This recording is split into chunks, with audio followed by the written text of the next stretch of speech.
On est en début d'année 2025 et cette année, j'imagine que vous avez prévu de faire beaucoup de projets, que vous voulez accomplir beaucoup de choses, faire beaucoup d'argent et simplement avoir un business qui tourne énormément. Donc, je me suis dit, ça peut être intéressant de se poser. Je vais vous montrer mes objectifs sur 2025, le plan d'action, les challenges que je sais que je vais rencontrer cette année pour vous expliquer un petit peu moi comment je fais pour planifier mon année en définissant vraiment mes objectifs, en parlant aussi du trimestre 1. Donc je vais avoir la routine de vous faire cette vidéo tous les mois. Tous les mois, je vais vous parler des résultats que j'ai eu le mois qui arrive. Donc fin janvier, vous aurez la vidéo sur les résultats de janvier, fin février, etc. Et vous aurez aussi une vidéo, mes objectifs trimestre par trimestre. Là, on est début d'année, donc je vais vous faire les objectifs sur l'ensemble de l'année 2025, avec aussi un petit peu un focus sur le trimestre 1, voilà, pour faire deux vidéos en une. Voilà, c'est parti, donc les objectifs 2025 et le plan d'action. J'ai pris mon iPad histoire de tout vous montrer. Déjà, le premier objectif que je vais avoir cette année, ça va être sur YouTube. Donc, j'ai 180 000 abonnés, 190 000 abonnés environ sur YouTube.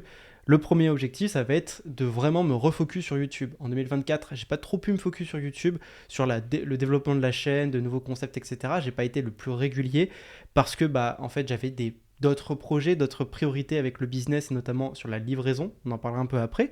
Mais là, le premier objectif que je vais avoir, ça va être de développer ma visibilité et de faire 500 000 abonnés sur YouTube. Donc pourquoi je veux faire ça ? Parce que YouTube, c'est mon principal levier d'acquisition.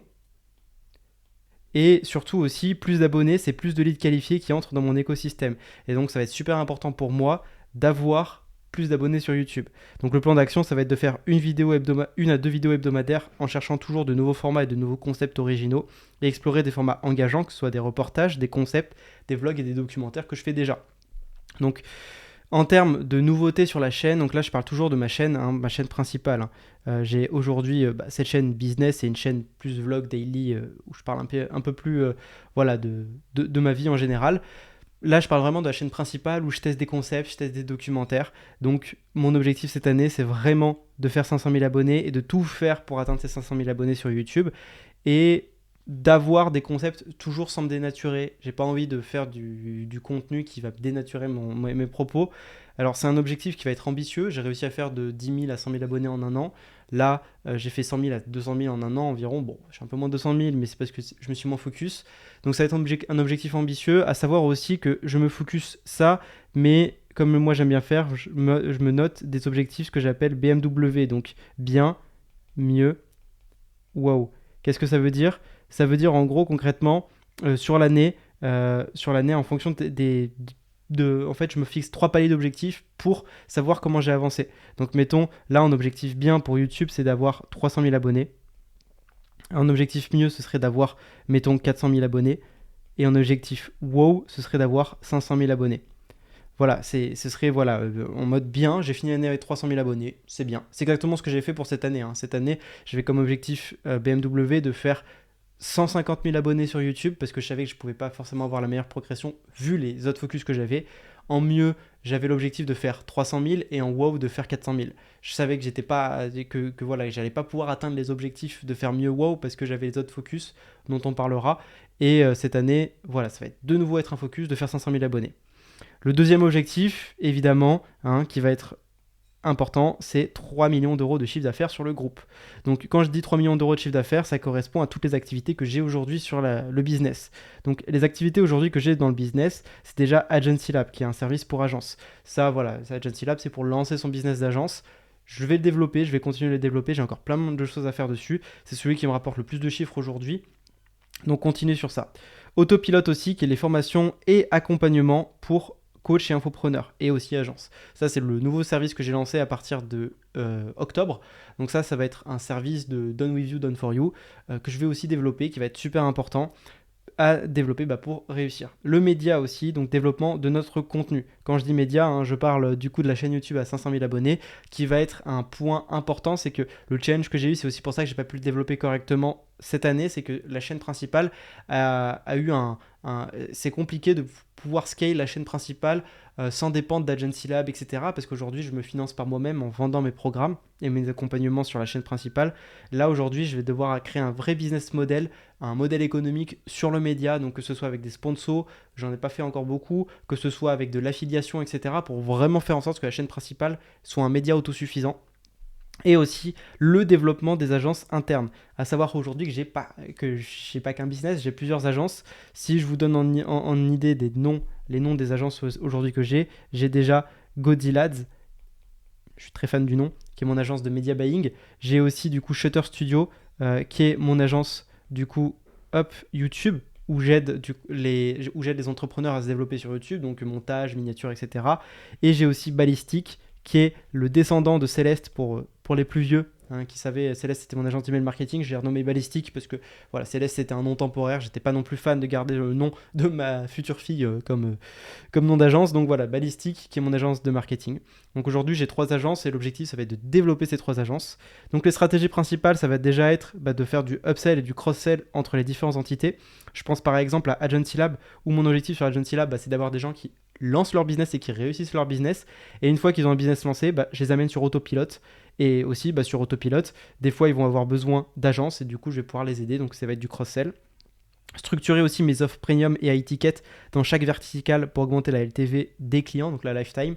Là aussi, ça va être important, ça va être un gros challenge. C'est que aujourd'hui, j'ai beaucoup de clients qui sont très contents, mais j'ai pas encore assez augmenté la LTV, donc de les faire racheter sur d'autres produits. C'est aussi pour ça, on va en parler un peu après, que je vais lancer par exemple une formation YouTube pour augmenter la LTV et aussi maximiser l'acquisition grâce à un contenu organique de qualité couplé à des campagnes Facebook Ads et YouTube Ads. Donc là aussi, je vais continuer de maximiser l'acquisition, c'est prévu. Des nouvelles offres stratégiques, donc ça c'est ce dont je comptais vous parler. Donc je vais lancer déjà des programmes de biohacking, donc programme de biohacking sur améliorer la testostérone, optimiser le sommeil, gérer le stress, etc. Donc ça ce sera des offres un peu moins chères. Je sais qu'en janvier je vais lancer un produit sur comment résoudre son addiction au porno. J'avais déjà fait ça sur la dopamine reset et sur le mode ellipse. Là c'est d'ajouter de nouvelles petites formations qui sont plus intéressantes, qui sont en plus grand public, plus dev perso, plus biohacking pour un peu tout le monde. Formation aussi pour créer sa chaîne YouTube. Donc ça, au moment où je vous en parle, donc le moment sur la vidéo, on est le dimanche 5 janvier ou 6 janvier. Je ne veux pas te dire de bêtises. Voilà, on sera le 5 janvier. Donc pour le dimanche 5 janvier, dans 3 jours, je fais une conférence en ligne sur comment lancer sa chaîne YouTube. Et donc derrière, il y aura aussi tout l'accompagnement pour aider sur sa chaîne YouTube. Donc l'objectif, c'est de construire et scaler une chaîne rentable.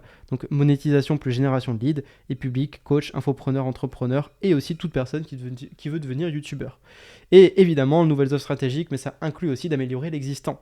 Mettre à jour nos offres actuelles avec des modules supplémentaires, études de cas et outils pratiques. Je pense par exemple à Agency Lab. Donc ici, avec Agency Lab, à L pour le nom de code, je vais ajouter beaucoup plus d'IA dedans. Je vais ajouter aussi beaucoup plus de formations en tout genre pour aider sur chaque verticale de création de business. Donc je sais qu'il va y avoir des nouvelles formations qui vont arriver sur l'IA, notamment sur comment faire la prospection IA pour Instagram et pour LinkedIn. Et continuer d'alimenter Agency Lab pour que ce soit vraiment la meilleure formation du marché. 04, du coup 04, c'est consolider l'équipe, donc restructuration de l'équipe après le départ des cadres dirigeants. Parce que j'ai eu un problème en fin d'année, c'est que j'ai viré les 3 personnes les plus importantes de ma boîte, qui sont le Head of Sales, le COO et le CMO, qui sont 3 gros rôles importants. Donc Head of Sales qui s'occupe de gérer le closing pour ma boîte, COO qui s'occupe de gérer l'opérationnel et CMO qui s'occupe de toute la stratégie marketing. J'ai dû les virer parce qu'ils me coûtaient trop cher par rapport à ce qu'ils me rapportaient. On a eu quelques différends qui font qu'on a dû se séparer. Donc là, je me retrouve à devoir tout relancer de zéro. Ça va être un gros challenge sur ces 3 prochains mois, c'est de restructurer tout ça. Donc la solution, déjà, je vais reprendre les rênes des pôles clés en ce moment, donc les pôles temporairement, pour reconstruire les process, tout ça. Je vais aussi prioriser le recrutement pour reconstruire une équipe de direction alignée avec mes objectifs. C'est ce problème, cette restructuration d'équipe, il y a eu un énorme différent philosophique, plus que monétaire et budgétaire, même si ça rentrait en jeu. Donc si ça vous intéresse, je pourrais vraiment faire une vidéo dédiée parce qu'il y a énormément de choses à dire sur tous les problèmes, sur tout ce que ça a engendré et sur la complication que c'était. En règle générale, j'estime que mon année 2024 a été nulle, horrible. J'en ai parlé sur ma chaîne principale que j'ai vécu une année extrêmement difficile d'un point de vue mental, d'un point de vue stress et d'un point de vue business en règle générale. Même si j'ai fait du chiffre, c'était pas déjà les résultats attendus et en fait aujourd'hui le business est dans un état à cause de justement de ces rôles et des attentes que j'ai eues qui n'ont pas été accomplies, qui fait qu'en gros, c'est un problème qui a été très important, très douloureux pour moi. Voilà, donc ça peut faire une vidéo dédiée, tellement, voilà, j'ai fait des erreurs, j'ai des choses à apprendre dessus. Et ensuite, du coup, ça va être quoi? Ça va être de prioriser le recrutement pour construire une équipe de direction alignée avec mes objectifs et réorganiser les process pour rendre les postes facilement transférables. C'est aussi le souci que j'ai eu, c'est que j'ai délégué trop rapidement ces postes et j'avais pas encore construit les process. Donc aujourd'hui, avec Autopilote, pour aider mes clients, je construisais les process, les IA, etc. Et donc en fait, je suis mon premier client d'Autopilote et je plug déjà mes process avec Autopilote directement dans mon business. Donc, je vais aussi faire des recrutements clés, donc ça se fait dans les premiers trimestres, trouver un nouveau Head of Sales pour piloter les closers, recruter un SEO capable de structurer efficacement les opérations et recruter un CMO orienté stratégie et contenu organique. Donc ça va être important, ça va être des recrutements clés. Et aussi, je vais faire un plan de rétention et de montée en compétences. Je vais renforcer la culture d'entreprise avec des incentives et des formations internes et mettre en place des outils pour une collaboration fluide, automatisation, KPI claire, etc. Ça aussi, c'est autre chose de très important, c'est que je veux que les personnes qui en fait gagnent de l'argent, ce soit celles qui sont depuis le plus longtemps dans mon entreprise, qui me montrent qu'ils sont capables. J'ai fait l'erreur de vouloir recruter des gens et de les payer très cher, des nouveaux gens qui ne connaissent même pas mon business, alors que j'aurais pu plus valoriser le travail de personnes déjà existantes qui m'aidaient beaucoup. Et donc, je vais faire attention à ça cette année et de vraiment valoriser le travail des personnes qui sont dans mon business déjà et qui méritent beaucoup plus que je leur donne de l'argent que des personnes nouvelles que j'aurais pu signer pour une agence. Je pense aussi par exemple à une agence en particulier où l'erreur m'a coûté 30 000 euros en globalité j'aurais jamais dû prendre une agence comme celle-ci et plutôt aider en interne. Aussi, notre projet, ça va être d'organiser un séminaire pour mes meilleurs clients. Donc ça, je vais faire ça en mars. J'aimerais bien faire un petit séminaire sur Lyon en mars avec les meilleurs clients, histoire de créer cet échange, parler avec eux, les rencontrer. Donc l'objectif, c'est de réunir les clients qui ont eu des résultats avec mes programmes. Et aussi 2 jours d'immersion avec conférences, mastermind et partage d'expériences. Et intervention d'experts en externe, donc business, mindset et biohacking. Là, j'ai quelques noms en tête qui vont m'aider. Et l'objectif, c'est de renforcer la fidélité des clients existants, produire des témoignages et des études de cas à fort impact, et surtout créer une communauté d'ambassadeurs pour nos offres, qui amène au 6e et dernier projet de l'année, qui va être de lancer le programme d'ambassadeur d'Agency Lab. Parce que forte demande pour un programme structuré permettant à nos meilleurs clients de recommander nos services. Ça, c'est quelque chose qu'on a beaucoup en ce moment. On a beaucoup de clients d'Agency Lab qui voudraient vendre Agency Lab parce qu'ils sont contents, mais il n'y a pas de programme d'ambassadeur dédié dedans. Donc l'objectif, c'est de créer ce programme. Et la structure, c'est une commission sur chaque client référé, accès à des contenus exclusifs pour les ambassadeurs et suivi personnalisé pour maximiser le résultat. C'est un challenge parce qu'en fait, vu que je ne vends pas une petite offre à 50 euros, 100 euros, mais que c'est une offre à plusieurs milliers d'euros pour Agency Lab, je ne peux pas simplement donner une commission d'affilié. Il y a un vrai enjeu déjà de former les ambassadeurs pour qu'ils puissent closer au mieux possible Agency Lab et aussi derrière de les aider à trouver des clients, etc. pour nous. Donc c'est un vrai challenge, ça c'est un projet à part entière qu'on va développer je pense au Q2 voire Q3. Donc trimestre 3, histoire de le développer correctement. Donc, les défis que j'ai aujourd'hui, ça va d'abord être le défi de conversion. Je vais devoir reprendre le pôle closing, ça va être un enjeu. Donc, c'est remettre en place une équipe performante pour maximiser les taux de conversion. Et donc, la solution que j'ai trouvée, ça va être de former de nouveaux closers sur nos offres et nos méthodes de vente, superviser directement le closing pendant la transition pour maintenir les performances et automatiser les étapes pré-closing, donc qualification, nurturing par email. Aujourd'hui, quand je reprends le pôle closing, je vois qu'il y a plein de trous dans la raquette. L'avantage, c'est que je garde mes closers actuels, que j'embrasse parce qu'ils sont très bons et je suis très content de les avoir dans mon équipe. Et là, le véritable enjeu que je vais avoir aujourd'hui, c'est de faire en sorte de bien gérer cette transition, de faire en sorte que les closers actuels, vu qu'ils vont changer d'head of sales, vu que ça va être moi qui va être head of sales en intérim, que ça se passe bien, d'améliorer aussi la présentation de l'offre, etc. Donc, ça va être un enjeu. Aussi, il va avoir un défi d'acquisition, produire plus de contenu et générer plus de trafic. Parce que le problème, c'est que la demande de lead augmente et nous devons intensifier nos efforts d'acquisition. On va devoir doubler le rythme de production YouTube et Instagram. Ça va être important. Je vais faire plus de vidéos sur cette chaîne business. J'ai prévu de faire 3 vidéos par semaine sur cette chaîne business, orientées vraiment sur du contenu purement business, donc comme cette vidéo-ci. Et aussi optimiser les campagnes YouTube Ads et Facebook Ads pour attirer un trafic qualifié, donc augmenter nos budgets dessus. L'avantage, c'est que je vous avais parlé déjà que je m'étais fait bannir sur Google Ads. On a pu récupérer le compte, mais on a pu relancer des pubs Google Ads. Donc ça va être un vrai challenge. Et après, recruter un spécialiste en contenu organique pour renforcer notre présence sur les plateformes. Là, ça va être important, c'est que vu que je veux atteindre 500 000 abonnés sur YouTube, au bout d'un moment, je ne peux pas me développer tout seul sur YouTube.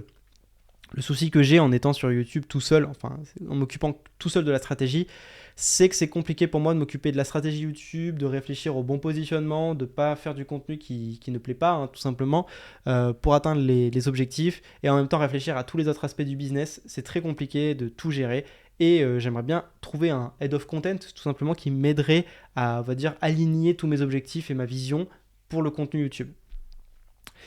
Et du coup, est-ce qu'il y a un défi de livraison? Eh bah absolument aucun, parce qu'on assure. Je suis super content comme ça, la livraison de nos offres est déjà excellente et ça se reflète dans les retours clients et résultats obtenus. On a de plus en plus de bons témoignages, des clients qui sont contents à tous les niveaux, que ce soit sur Autopilote avec les nouveaux clients ou que ce soit sur Agency Lab, on a des clients super contents partout.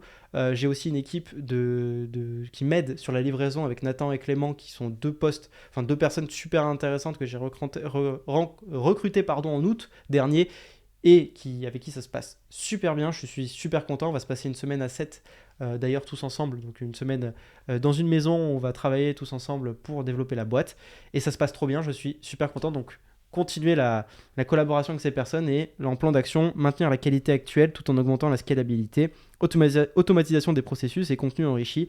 C'est-à-dire qu'aujourd'hui, le contenu est très très bien.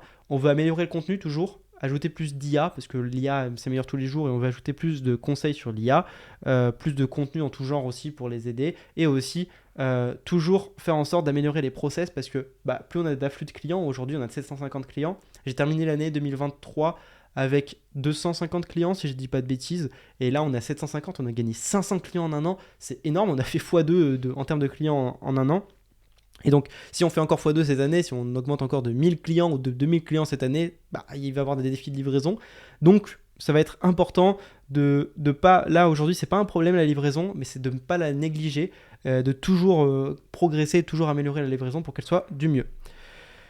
Donc, mes objectifs pour le T1 2025, c'est de faire 500 000 euros de CA. Sur les 3 millions, je vais faire que 500 000 euros cette année, parce que j'estime qu'il va y avoir une exponentielle aussi. 500 000 euros de CA et encore, je vise peut-être même un peu moins de CA sur cette année. Je viserai peut-être plus 300-400 000 parce que pour moi, cette année, ce T1 2025, ça va pas être le trimestre où je vais faire le plus d'argent, ça va être le trimestre où je vais installer le plus de briques qui vont me permettre de faire le plus d'argent sur les mois suivants.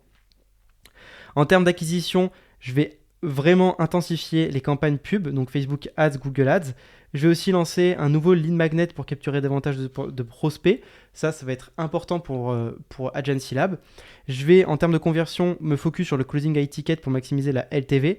Donc là, ça va être Autopilote et Agency Lab qui vont être à l'honneur. Je vais vraiment focus ça. Et aussi, je vais... Là, je ne l'ai pas noté, mais aussi en conversion, il va y avoir le lancement formation YouTube. Lancement YouTube et lancement... J'écris super mal, lancement low ticket. Donc quand je dis low ticket, c'est les petits produits testostérone, etc. qui vont être aussi deux autres objectifs. Cette année, sur ces 3 prochains mois, je vais lancer du coup 2 nouveaux petits produits, un produit sur le porno, un produit sur la testostérone et la formation YouTube. Donc en moyenne, un produit par mois qui va être lancé. Ça fait beaucoup, j'expliquerai un petit peu d'un point de vue productivité dans les prochaines vidéos comment je fais pour maintenir sur le cap de productivité. Et surtout, là, je vais les lancer. J'estime pas forcément devoir faire beaucoup d'argent avec. Je vais surtout lancer les projets pour pouvoir après les setup et les lancer correctement. Je vais pas prendre beaucoup de volume pour après, au fur et à mesure sur les prochains trimestres, que ça paye. Et du coup, upsell. L'objectif, c'est de proposer surtout beaucoup d'upsell pour améliorer la rétention client, notamment sur les clients déjà existants. Donc que ce soit offres complémentaires, programme biohacking, mise à jour des formations, notamment ajouter le mentorat. Je sais que j'ai beaucoup de clients dans Agency Lab qui sont standards. Et on a un mentorat pour Agency Lab pour accélérer les résultats. Et l'idée, c'est de pouvoir que les clients puissent accéder au mentorat pour des tarifs préférentiels et que ça les aide. Donc, comment je vais faire ça? Donc là, je vais vous donner quelques conseils sur comment je vais me planifier mon trimestre pour réussir tous ces projets. Déjà, je vais créer les projets clés et les tâches en avance. Ça, c'est super important. Aujourd'hui, j'ai déjà créé les projets qui vont avoir lieu sur le premier trimestre. Je sais déjà, par exemple, en termes d'acquisition, toutes les vidéos que je vais faire. Sur la chaîne principale, je ne sais pas par exemple toutes les vidéos, mais je sais que je vais faire une vidéo par semaine, c'est déjà ça. Sur les autres chaînes, par contre, je sais les vidéos qui vont sortir sur les 3 prochains mois. Et je vais aussi créer tous les autres projets qui vont être lancés. Je sais aussi, par exemple, j'en ai pas forcément parlé, mais en termes d'acquisition, pour améliorer, je vais faire le school gratuit, qui, ça se trouve, ne sera pas encore lancé peut-être au moment où vous regardez cette vidéo, mais qui ne sera pas tardé de lancer, sachant que je veux le lancer mi-janvier. Et donc ce school gratuit va vraiment m'aider à centraliser tout le contenu que je vais créer. Et voilà, ce premier trimestre va vraiment être centré sur 2 aspects importants qui vont être plus de contenu et améliorer l'aspect conversion. Donc l'aspect conversion, l'avantage moi, c'est que je vais surtout être là en tant que head of sales. Et après, du coup, il va y avoir la partie formation que je vais créer. Ensuite, pourquoi je fais ça? Parce que les objectifs ambitieux comme 500 000 abonnés sur YouTube ou 3 millions d'euros de CA exigent une vision claire et des étapes concrètes. Si les projets clés et les tâches ne sont pas définis à l'avance, on risque de se disperser ou de perdre du temps sur des activités peu prioritaires. On veut se concentrer sur les activités les plus importantes, donc c'est important de planifier les projets à l'avance. Donc comment on va faire ça? Déjà, on va décomposer les objectifs en projets clés. Par exemple, augmenter les abonnés YouTube, c'est par exemple produire 2 vidéos par semaine, apparaître dans différents podcasts, tester un nouveau concept par mois. Ça, c'est des choses qu'on va se mettre en place, des projets qu'on va devoir tester pour le faire.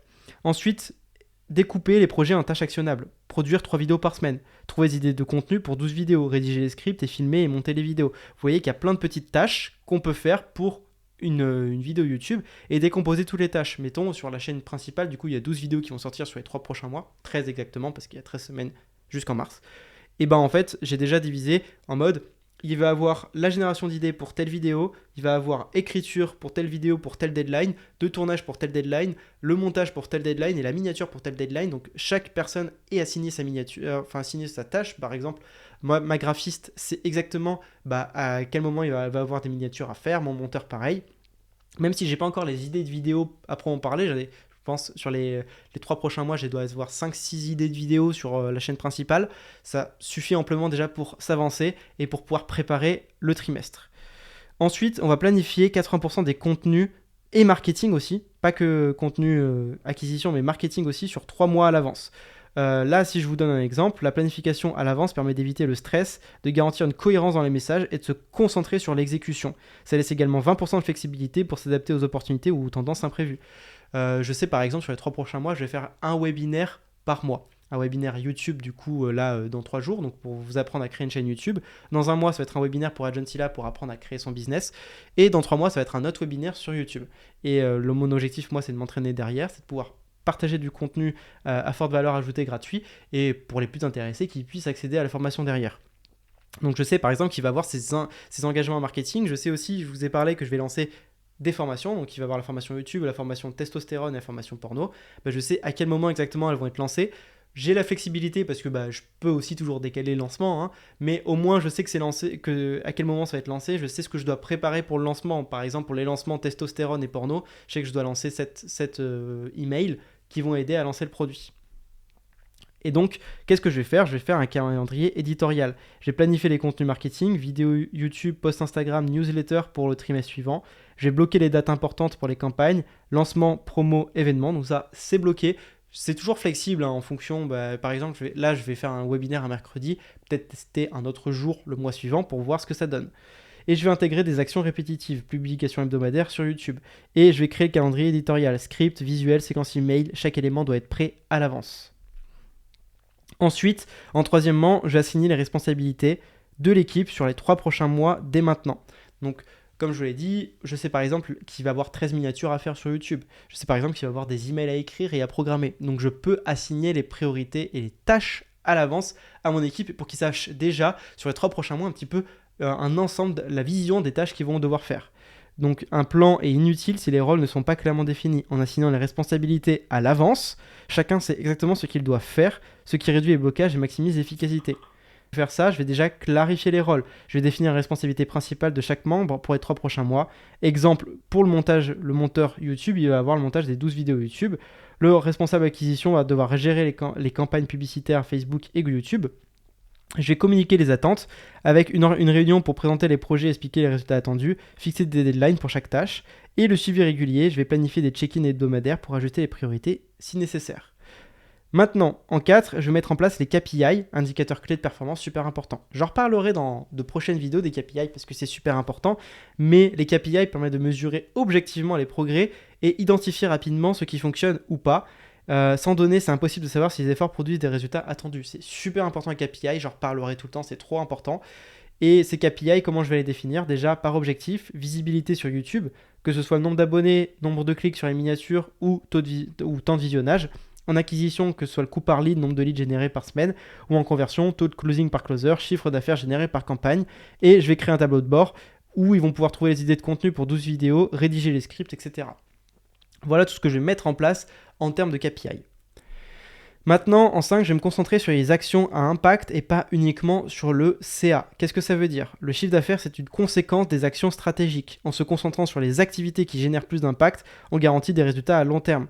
J'ai pas de contrôle direct sur mon chiffre d'affaires. Ce sont des actions que je mets en place qui peuvent altérer mon chiffre d'affaires. Je vais donc décomposer le chiffre d'affaires par quelles sont les actions, tâches, stratégiques qui permettent d'atteindre 3 millions.